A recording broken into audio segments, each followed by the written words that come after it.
Welcome to the channel. I'm your host, James. Today I'm here to give an important, dare I say vital, piece of advice on how to play an engaging character in a role-playing game. As an added service for no extra charge, I'll be giving this advice a clickbaity and conspiratorial spin. So, without further ado, here's one genius trick on the best way to portray your character in a way that engages and entertains you, your fellow players, and your GM that they don't want you to know about. Nailed it.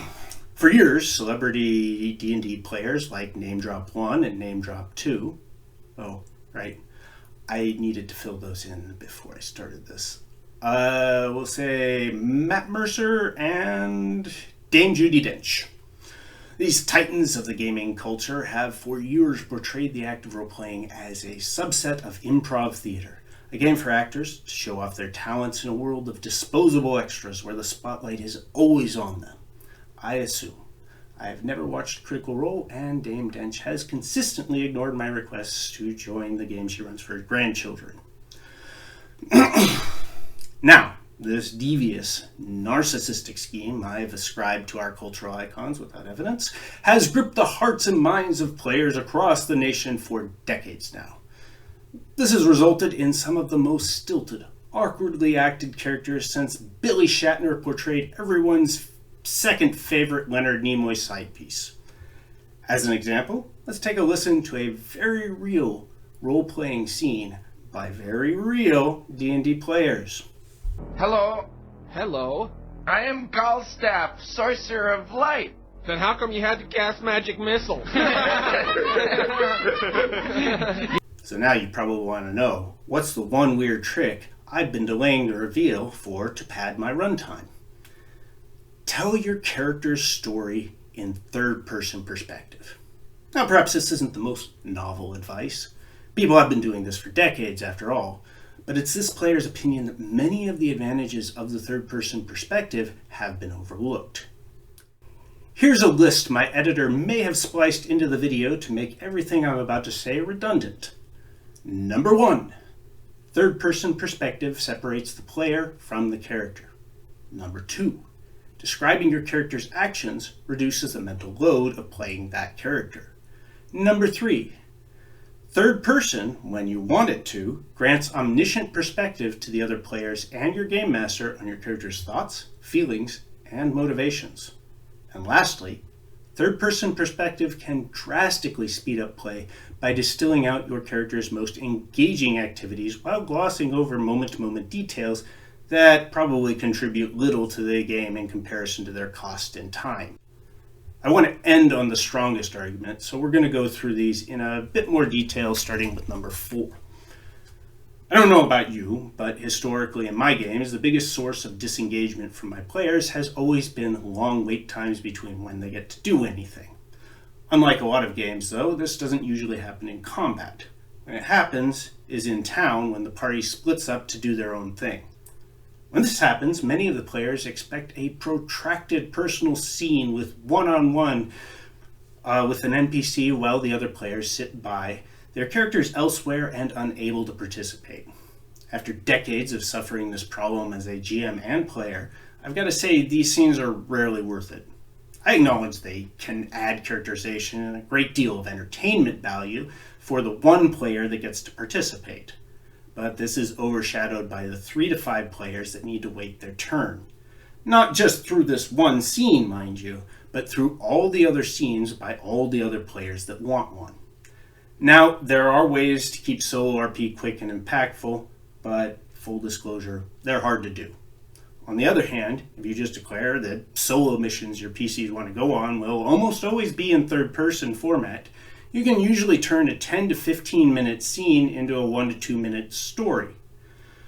The reason for the massive time saving is that a story about a character can stick to the highlight reel. When we're telling stories, we instinctively cut unimportant details, something that's almost impossible to do in a real-time direct interaction. Further, describing a character's actions in this way is arguably better at characterizing the PC because, unlike acted roleplay, a storyteller can get into their characters' heads when they describe their actions. This means not only have you saved time, but you've also made the solo story more interesting to the other players. Which brings me to number 3 on the list. You can characterize your PCs better in third person than you can in first. The reason for this is straightforward enough.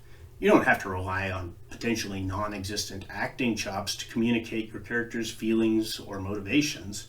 You can just say them. Compare the following. First person. I pull out my knife. Give me your coin purse or I'm gonna stab you, 'cause you remind me of my dad. You know that? To third person. Jackson wants to give this guy a hard time. He knows he doesn't have much money, but he's going to mug him anyways because of how the man reminds Jackson of his abusive father. So Jackson pulls out a knife and the scene continues. The second option conveys a little more information and it's a lot less clunky. What you'll also find is that it's actually easier to come up with ways to characterize and behave as the character because of reason 2. Third-person storytelling requires a much lower mental load on the player. This allows you to spend more of your energy on other creative aspects, and you'll find you're going to flounder a lot less. The brain works like a muscle. It's going to get tired the more exertion and activity requires. You may go into a scene full of energy and ready to show off your Shakespearean mastery of the stage, but after a few minutes of coming up with things to say, you might find your performance starting to dwindle in quality. Or you might just run out of ideas altogether. Not to say this can't happen in a character narration, but it'll happen less often. And it's likely to take longer before you hit that tongue-tied wall that eventually hits as scene length increases. The final and most important reason to use character narration during or role-playing games is that it creates a strong boundary between you, the player, and your character. By the very nature of most role-playing games, bad stuff is going to happen to your character. Sometimes this will even include death. That can be a lot harder to handle if you've spent a lot of time pretending you are that character. Potentially months. It's a lot easier to deal with when a character you're telling a story about has something bad happen. In fact, some people find it fun. You're going to find you take these bad things a lot less personally for characters you're narrating for. Further, with that player-character boundary firmly in place, you're going to be able to get out of your own head and play someone different than yourself much easier. After all, talking about other people's flaws is a lot easier than immersing yourself in them and their subsequent consequences. As an added benefit, there's a much clearer distinction for the other players at the table between your character's flaws and your own behavior. Now, with all that said, the third-person perspective is not without its weaknesses. Probably the most profound for me is that a broad description of your character's actions, if too broadly described, can skip over potentially important reactions from both NPCs and even other players. Something as simple as, Jackson the Bard heads down to the mailbox to get the mail, tossing the bills in the burn pile as usual on his way back. Might require a rewind if another player has something to say to Jackson about said bills on his way out the door. You can avoid these bits by dipping out of third person when the situation demands it. Usually this is best reserved for times the entire group is involved in a scene. The reason for this is that when everyone's involved, there's a lot less need to keep things moving. You can dawdle and nobody's going to mind so much. So, I hope you've gained some perspective on the matter of narrative role-playing and you throw off the shackles of whoever I ended up blaming up script for whatever plot I ended up accusing them of. Okay then, what? Huh? What do you mean I still need to pad out the runtime more? Can't you just splice in a bunch of cutaway filler like everybody else does? No, I can't do a theme song. I didn't write one. And I don't sing. Right. No problem. That's all the time we have for today, so now drift off to your daily activities as your steps are buoyed by a magical rendition of our channel's theme song.